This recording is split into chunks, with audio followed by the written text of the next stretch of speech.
Good morning, everyone. Thank you for being here this morning to talk about maternal health and to declare maternal morbidity and mortality a public health crisis. I'm Cook County Commissioner Donna Miller. I'd like to thank President Preckwinkle for joining me, as well as all of my fellow commissioners. And Dr. Smith, who is our new Chief Medical Officer for Cook County Health. So thank you, Commissioner Daly, Commissioner Morrison, Commissioner Anaya, Commissioner Degnan, Commissioner Vasquez, Commissioner Trevor, Commissioner Tara Stamps, and Commissioner Aguilar. This is a day for us all to come together to address a pressing issue that demands our immediate attention. The unacceptably poor maternal health outcomes in the United States, Illinois, and Cook County, particularly affecting Black women. In Illinois, Black women are 3 to 4 times more likely to experience a pregnancy-related death than white women. Although we are making progress here in Cook County and Illinois compared to previous years, this disparity is a stark reminder that we have more work to do and to ensure that race never dictates health outcomes and pregnancy and childbirth is safe for all. Far too many Black women, safety and equity have been denied due to systemic disadvantages in the healthcare delivery access. These include a lack of healthcare information and services, insufficient insurance coverage, denial of therapeutics, limited access to contraceptive services, and cultural biases and discrimination in medical practice and education. Tragically, up to 80% of maternal health deaths are preventable, and this is according to the CDC. These alarming outcomes have driven me to sponsor legislation and convene maternal health hearings here in Cook County. We have held 2 hearings, and the 3rd is scheduled for later today. Despite frequent discussions about maternal health crisis, we have not officially proclaimed it as such. And that's why this afternoon in our Health and Hospital Committee, we will consider my resolution to declare maternal morbidity and mortality a public health crisis. I'm grateful to my colleagues on this board who have co-sponsored this resolution and to the President for her support. We face very precarious times here with federal cuts to programs impacting maternal health and morbidity, and their looming GOP medical cuts threatening healthcare in Cook County and across this entire nation. Additionally, recent budgets to the National Institute of Health pose significant threats to medical progress. The NIH fund research leading to life-saving treatments, cures for devastating diseases, and hope for families facing unimaginable challenges. One alarming consequence of these cuts is the impact on research for conditions like uterine fibroids, affecting 70% of women and over 80% of Black women. Uterine fibroids cause severe pain, heavy bleeding, and fertility issues, yet they remain under-researched by the NIH. And the recent reduction in NIH support jeopardizes critical studies aimed at understanding and treating this condition and leaving countless women without hope and without hope for better solutions. As a result of hearings that we've convened over the last several years, I secured $1 million in the Cook County Hospital System budget, working with our leadership and the support of our board to create the first doula program here at Cook County. This program launched a few months ago and is an important tool to improve maternal health outcomes for patients at Cook County Health and Hospital, marking a $3 million 3-year effort. I've envisioned a plan with Cook County Health, the Cook County Department of Health, the Illinois Department of Health, and our private partners and hospitals to further reduce maternal health disparities. In the absence of federal funding, local government and private partners must fill the gaps. And I'm confident we will do just that with the support of everyone who's standing here today. Now I'd like to turn this over to President Preckwinkle, who has steadfastly supported our efforts to improve maternal health. Here for some remarks. Madam President.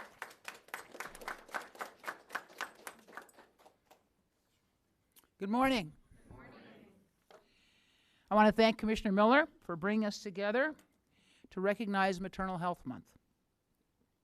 I also want to thank and acknowledge our commissioners, Chair Daly and in alphabetical order, Commissioners Aguilar, Anaya, Degnan, Morrison, Stamps, and Vasquez. I'd also like to welcome Dr. Lauren Smith, the new Chief Medical Officer of Cook County Health. Dr. Smith, we're glad to have you. Thank you so much. Today, Cook County is reaffirming its commitment to ensuring that every woman, regardless of race, zip code, or income, has access to safe, respectful, and high-quality care. From planning a pregnancy to post-delivery support, families need comprehensive, culturally competent medical care and wraparound services to thrive during this critical time. We can't ignore that across our country, Black and brown women are more likely to face complications from pregnancy and childbirth and more likely to die from them. These disparities aren't just numbers. They're lost lives and families changed forever. But awareness is only one step. Change requires action, and that's what we're delivering in Cook County. I want to recognize the work of Cook County Health and our public health team. From community-based prenatal programs to expanded doula support, they are redefining maternal care around equity and dignity and access. They screen for risk factors, support mental health, and ensure continuity of care. This work makes a measurable difference. Last year, the Cook County Department of Public Health launched EveryMotherEveryChild.org, a microsite created by our public health nursing team. It offers expectant mothers vital education and resources for every stage of pregnancy. This is progress to be proud of, but maternal health is a shared responsibility. It takes hospitals, public health experts, elected leaders, nonprofits, faith communities, and neighbors. Together, we're building a future where every parent can thrive and every child is born into a system that listens, cares, and acts. I'm grateful to everyone across Cook County who continues to lead the way toward a healthier, more equitable outcomes for mothers and babies. Thank you all. And I would ask that each person introduce the person who follows them. And so now I'd like to introduce and welcome Dr. Lauren Smith, the Chief Medical Officer at Cook County Health. Good morning, everyone. Good morning. I'm grateful to be here today for this important discussion on maternal mortality. I'm Dr. Lauren Smith, Chief Medical Officer of Cook County Health. I would like to thank Cook County Board President Tony Preckwinkle, Commissioner Miller, and the entire Board of Commissioners and Cook County Health Board of Directors for their continued support and work of CCH in doing care for our pregnant patients. This is a critical time in women's health. It is important to sound the alarm and to continue to raise awareness on the enduring disparities we have nationally in pregnancy and postpartum outcomes. The U.S. has the highest rate of pregnancy-related death among high-income countries, and these disparities continue to widen even though many of these deaths are largely preventable. Many other comparable countries have a maternal mortality rate less than 5, while here in the U.S. in 2023, the Centers for Disease Control and Prevention reported a decline in U.S. maternal mortality, but dropping to 18.6 deaths per 100,000 live births. While the decline is still good news, after years of recent increases, it is still too high, and it remains especially high for women of color. The maternal mortality rate for Black women remains significantly higher than white women at 50.3 deaths per 100,000 live births. This is unacceptable, and this is why it is incredibly important that we continue to invest in women's health. Cook County Health is proud to employ a cocoon model when it comes to caring for pregnant patients, ensuring they receive wraparound services that work to care not just for a healthy baby, but for healthy families. Utilizing a multidisciplinary team approach, including primary care and medical obstetric medical providers, access to social workers, home visits, care coordination, and patient navigators that can help them access the care they need throughout their pregnancy and during the critical postpartum time frame. Thanks to Commissioner Miller's support, we recently launched our doula program that provides patients with access to a trained doula who guides them through the pregnancy and postpartum period. Doulas help complete home visits. They attend in-person and virtual visits. They are available during the labor and the delivery unit as well. Our doulas are culturally and linguistically reflective of the diverse patient population we serve, and they work alongside our clinical teams, ensuring patients have emotional, physical, and informational support during and after their pregnancy. This is just one of the many maternal health initiatives that Cook County Health is proud to have implemented to ensure the best possible care for our patients. We want to be a model for all healthcare systems and do all we can to ensure healthy babies and healthy families to decrease the disparities that currently exist within our nation. Thank you for your time and attention, and I'm going to hand it back over to Commissioner Miller. Thank you. So next we will hear remarks from our fellow commissioners. So why don't we just start with Commissioner Trevor, and then you can call the next. Thank you. Commissioner Miller, I am Commissioner Maggie Trevor, 9th District. I represent the northwest suburbs, near west suburbs and northwest side of Chicago. And I want to thank Commissioner Miller for keeping our focus on this issue. I'm a number cruncher by trade. The numbers that she cited about maternal death, particularly among African American women, are stark and frightening. But they don't tell the whole story. I also know from being a number cruncher, we have to dig into the causes, find real solutions, and doing so in the face of potential cuts that may come down the line. It's important for us to keep a focus on this issue. It is one of the most important, one of the most dire public health issues that we face in Cook County. Thank you, and I would like to bring Commissioner Degnan up to the microphone. Thank you.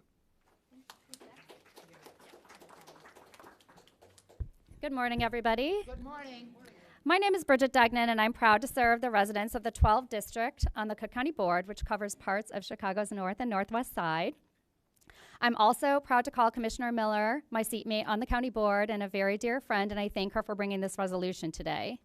Commissioner Miller has been tenacious in her work around the issue of maternal morbidity and mortality and the racial disparities that exist in our healthcare system.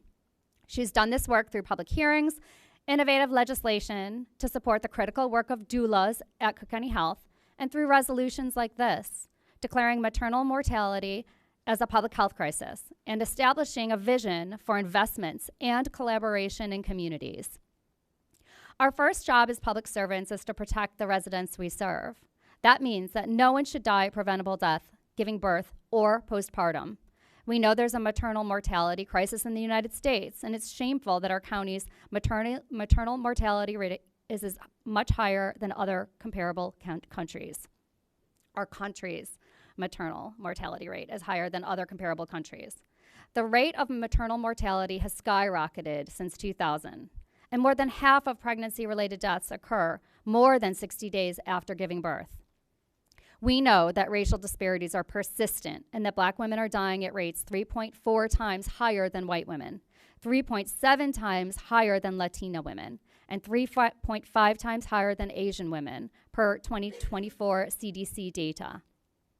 There should be zero disparities in this comparison. This is absolutely shameful and a public health crisis. The maternal mortality rate for Black mothers doesn't improve with socioeconomic status or educational level. From 2007 to 2016, data shows that among women with a college degree or higher, the pregnancy-related mortality ratio was 5 times higher for Black women compared with white or Latina women.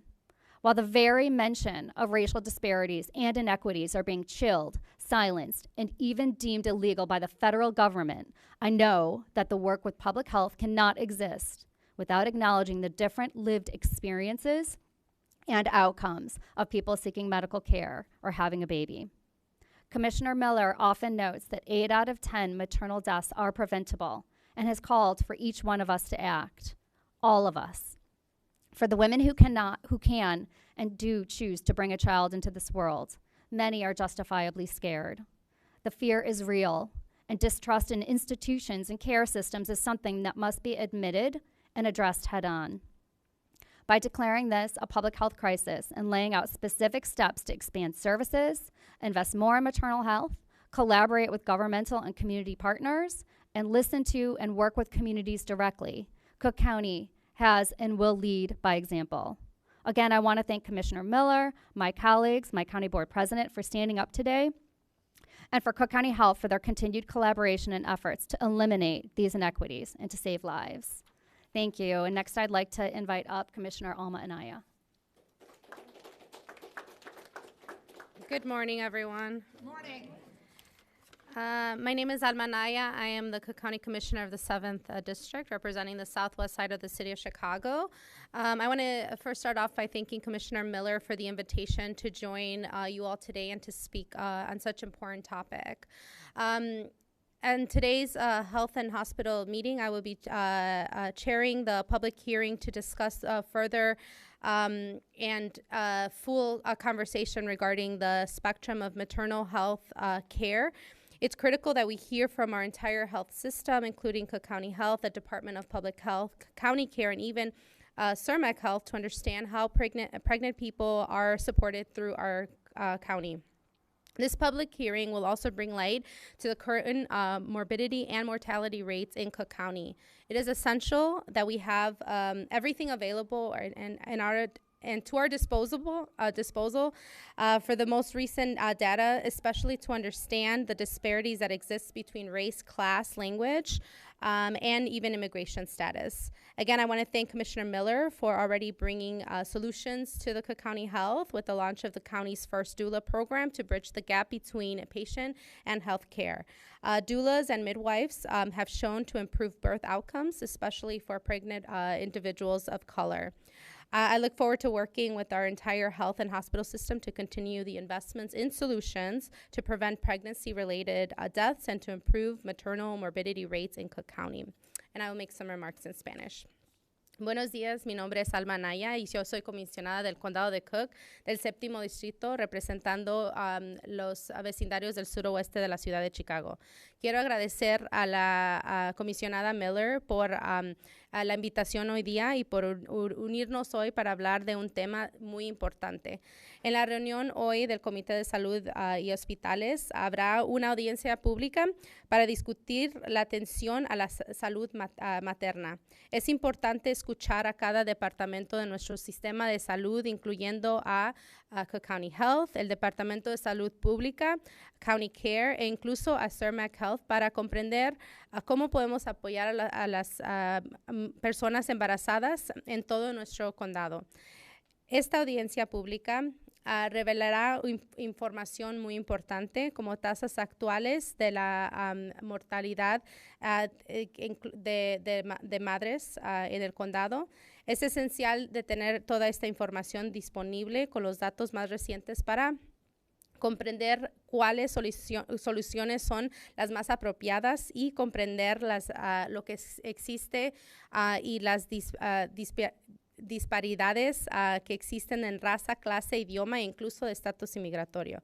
Gracias a la comisionada Miller por brindar soluciones al condado y comenzando con este lanzamiento del primer programa de doulas en el condado para cerrar la brecha entre nuestros pacientes y la atención médica.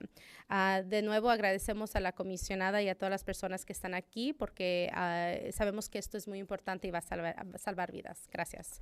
And now I'd like to bring Commissioner Kevin Morrison up.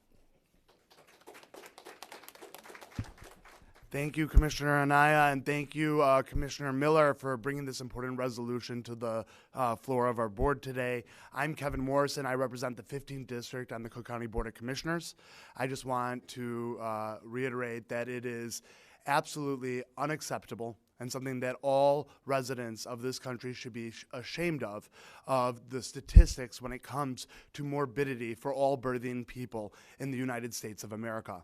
In the richest nation in the world, everybody deserves prenatal care, no matter what their household income is. They deserve high-quality health care during pregnancy, while giving birth, and afterwards. And they should not be denied solely dependent on their healthcare coverage or what economic bracket they find themselves in. would be remiss. My mother is my lead mentor and the person who has inspired me the most in this life. And I am privileged that she received high-quality care giving birth to me and my siblings.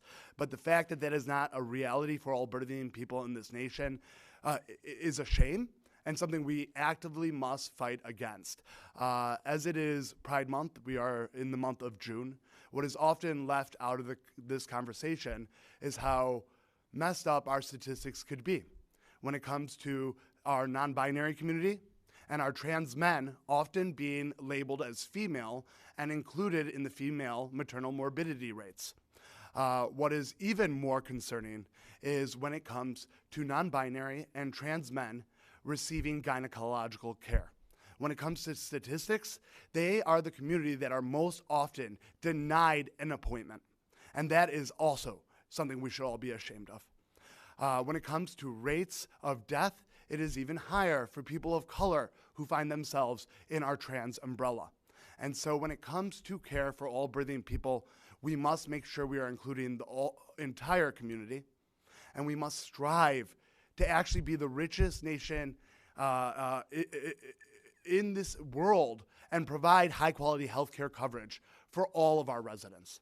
Thank you for having me here today. And Commissioner Daley, did you want to speak?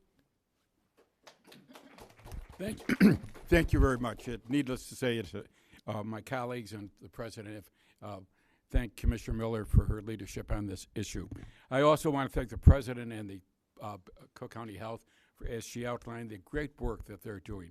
We should be extremely proud of the work that Cook County Health is providing on this issue. But we can improve. Doctor, when you outlined the issues facing us, we have made improvements, definitely.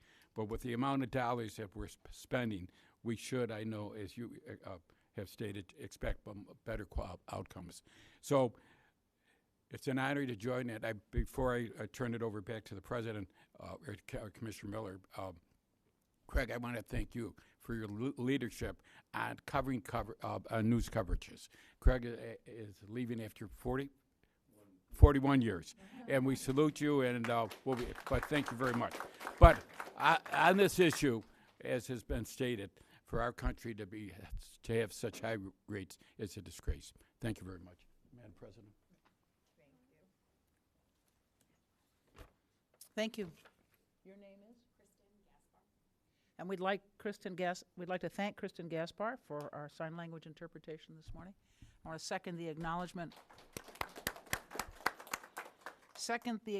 of Craig Delamore. We're going to be sorry to see him retire, although it's well earned. So, all right, where's? Any questions? Right? Yeah. Okay. You get the floor to yourself.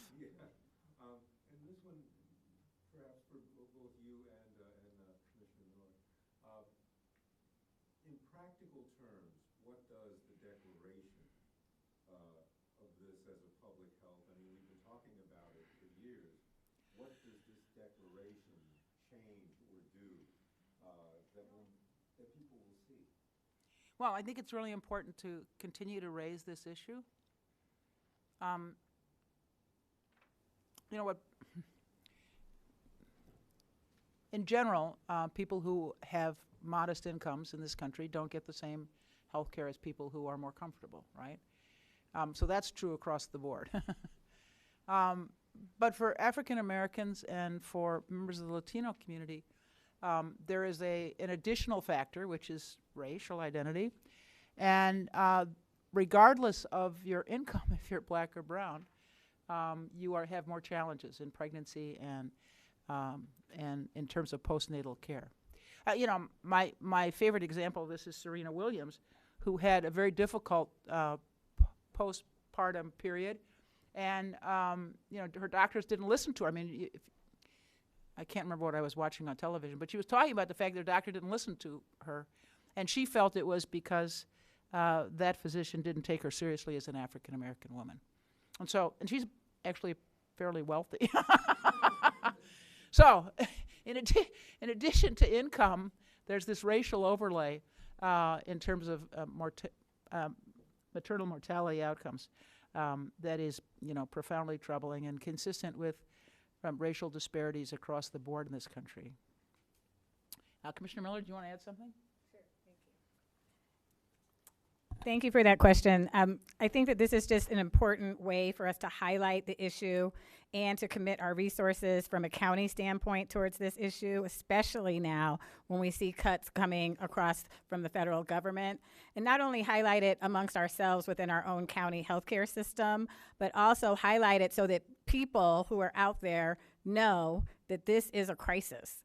And they're not taking whatever happens when they go to their doctor, hearing answers that don't make sense, hearing things that don't kind of connect all the dots for them, that they know that this is a crisis not just here in Cook County, but across the entire country, and they deserve answers, they deserve resources, they deserve whatever the physician and practitioners offer them, but they deserve it at the best high quality that's available for them, and they shouldn't take less. So when we hear the word crisis, then I think what we are doing is sounding the alarm on a higher level, and that we want to make sure that that alarm is sounded for everyone to take advantage of. How much of a challenge is it for the board and for the county in general to meet the kind of funding needs when we are in such challenging times, and having other high priority issues like housing and such that also must be dealt with?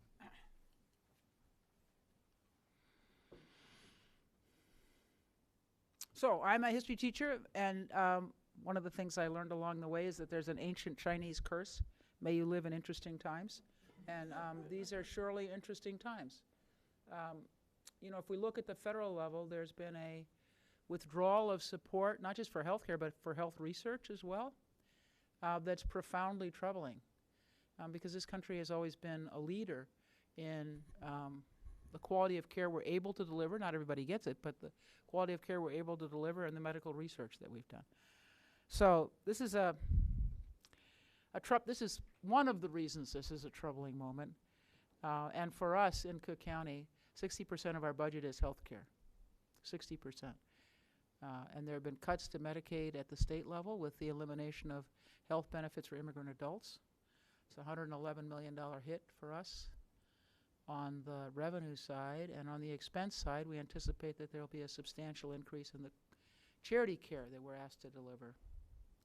And of course, the federal government, the big, beautiful bill that the president keeps referring to, the bill that passed out of the House called for significant cuts in Medicaid across the country.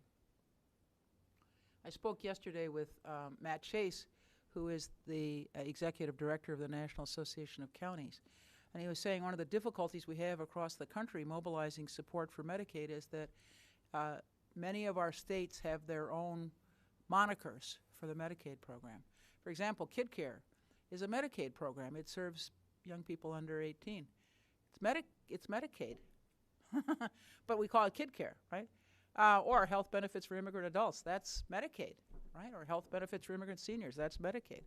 And in many of our states, there's some special moniker for the Medicaid program, and people don't understand that they are the beneficiaries of Medicaid. It's not, it's a federal program, and the state makes a contribution, but it's Medicaid.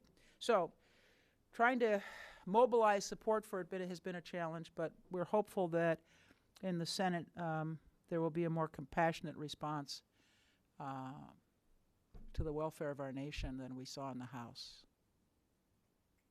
And if I can ask one off-topic question. Just a second. Is there anybody else who has any on-topic questions? Nick instructs me to ask this always. All right. You issued a statement yesterday about what's going on in Chicago, in Cook County and across the nation in Los Angeles. It seems that we're seeing a real test of the limits of presidential power. And, you know, can you talk about what you make of that and what this threat means to everyone?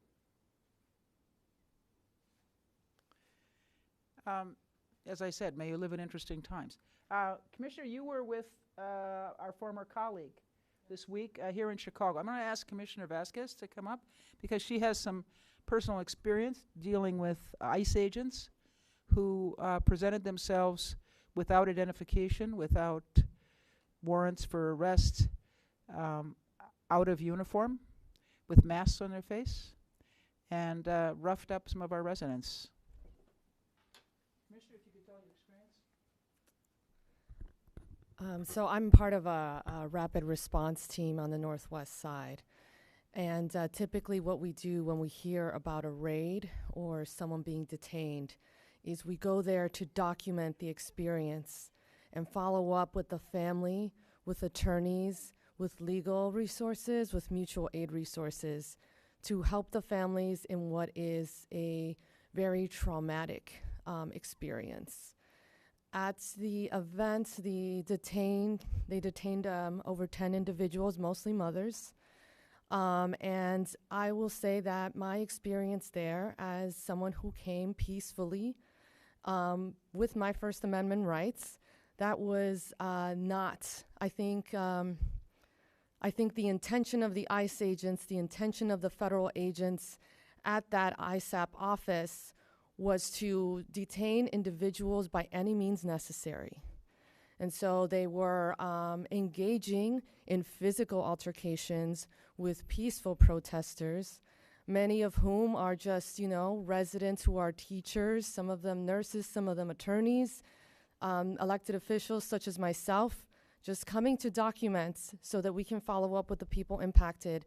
And what we saw was an overreach by federal agents who were acting with impunity, who were acting in a way to just to aggressively scare the community from standing up for others. And so I know you're not asking me what my opinion is of this administration, but I do think that they are going beyond the legal bounds that I have ever seen. And as someone who has worked in immigration reform for years, I have never seen anything like that. And I know I have a resident who was detained. She has a daughter at one of our elementary schools. She was the only parent in the city. What is going to happen to that child?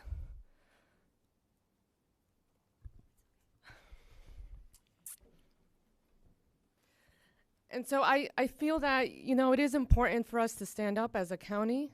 I think it's important for us to stand up as a city. I will say, again, it was not the folks there in response who were acting aggressively. It was the ICE agents, it was the federal agents. And what I'm hearing is they're looking into a hearing on the city side about what happened. I hope to hear those results. And I'm supporting my colleagues who were there. And I'm backing up their story because I witnessed it myself. These federal agents, they are acting as if there's no repercussions for them whatsoever. Thank you. Commissioner Aguilar, Commissioner Anaya, if you'd like to say a few words, then I'll. It's devastating for our community. Folks are not going to work. Children are not going to school.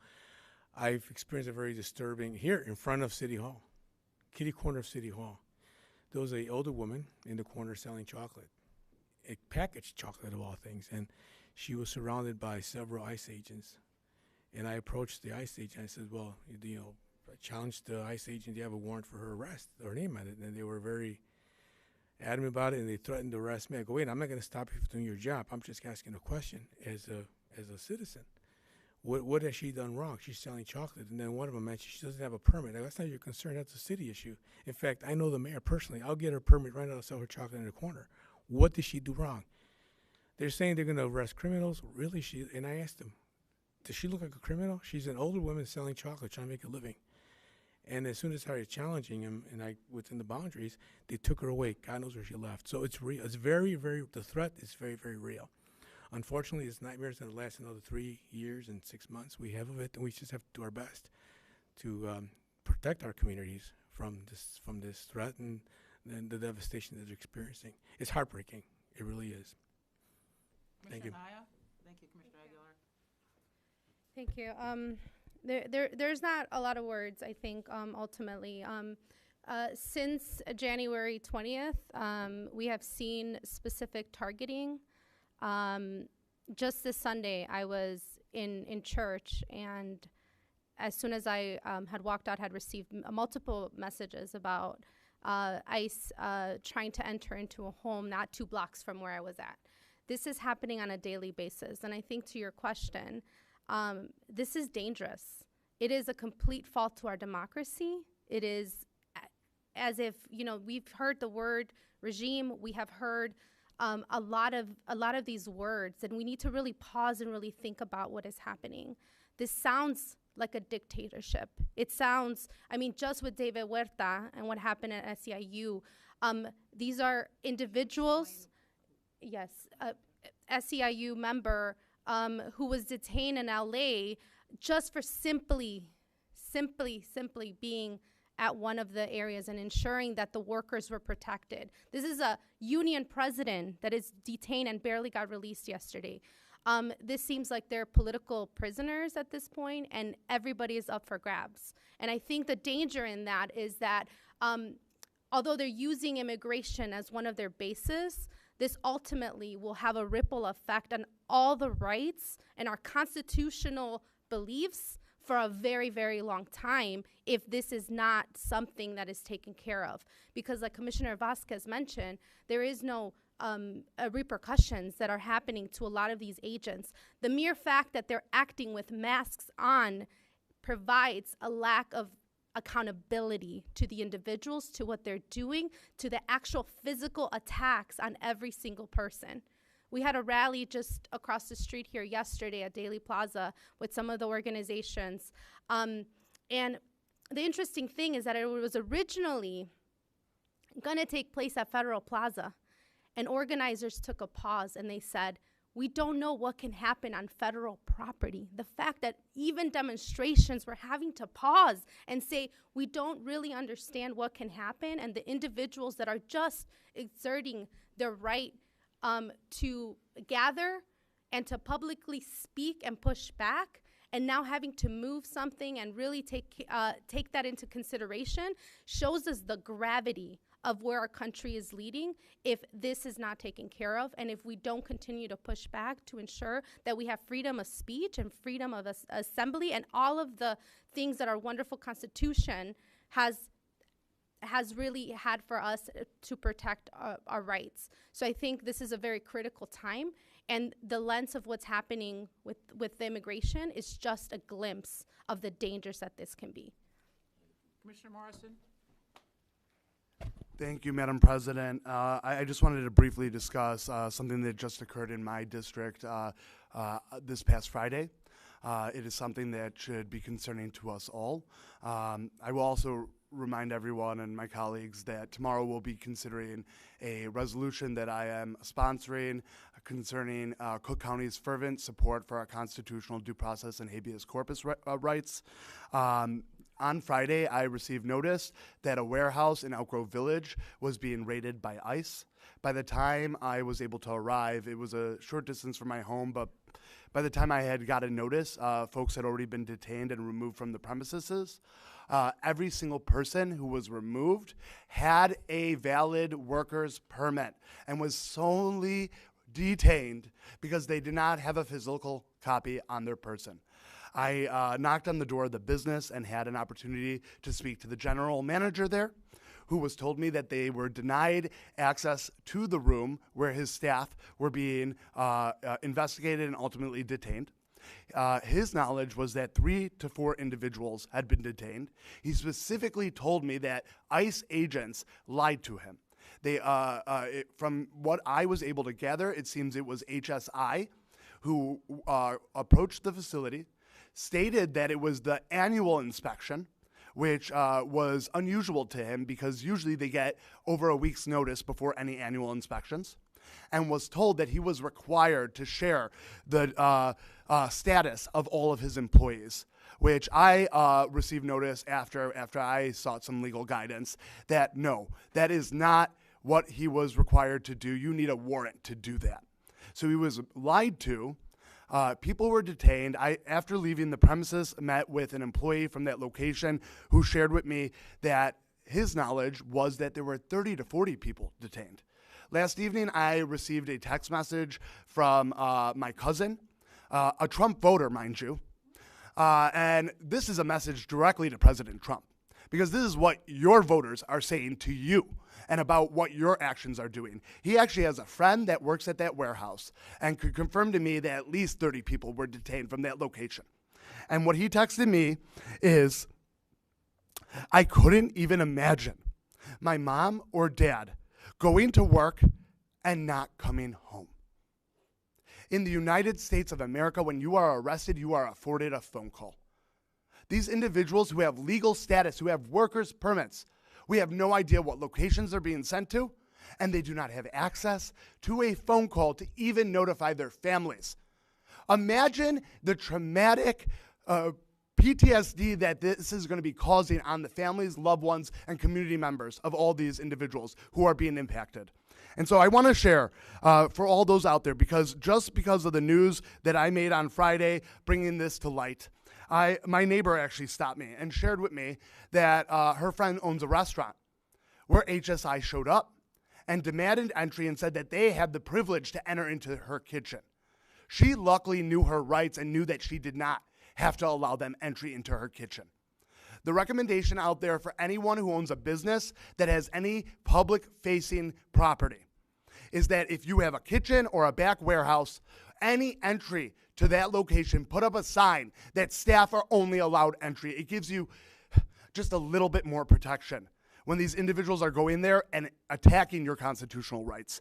If you have family, loved ones, or anyone impacted in your community that you know of who have been taken up in these raids, please reach out to the ICER hotline, which is 855-435-7693. I will say that once again. The phone number is 855-435-7693.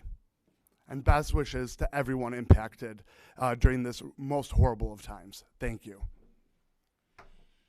All right, I wanted to give our commissioners an opportunity to address this issue. You know, in my view, I used to teach American history, and I prepared my kids for the Constitution test that you had to take at the time in Illinois.